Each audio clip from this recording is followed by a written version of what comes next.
The lawsuit has now been filed by the parents of a child who was crushed to death while playing hide and seek underneath an apartment complex stairwell on Wednesday.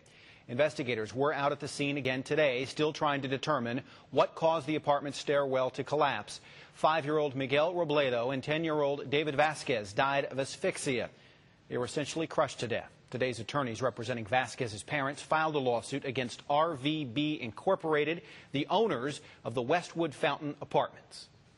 At this point, clearly there's without a doubt a duty that's owned by the landlord to the tenants.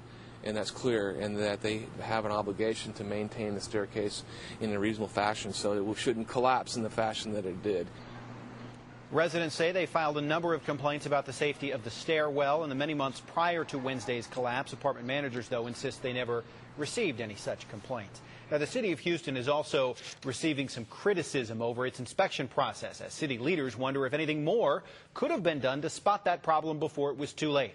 Eyewitness News reporter Andy Sirota joins us now from the newsroom with that part of the story. Andy? Tom, one city leader described the current inspection process as flawed. While some argue oversight starts with the individual landlords themselves, others believe that approach clearly isn't working as well as it should. The tragic accident involving the two young boys crushed by a stairwell has emphasized more than just the critical need for routine inspections. It has blown the door wide open on what some say is a lack of oversight by the city. Where is the oversight? Well, it's coming, but we don't have it now. Houston City Councilman and architect Peter Brown says for too long the city has relied on residential complaints as a way to spur inspections. The landlords know what they can get away with, and they can get away with too much. Dora Ramirez told us she pays $600 a month and had to threaten to withhold rent in order to get the holes in her apartment walls fixed. What's more, Ramirez doesn't speak English and says the manager doesn't speak Spanish. Can we do better? I believe we can do better. Andy Ickens oversees the 10 inspectors responsible for the city's 2,500 apartment complexes.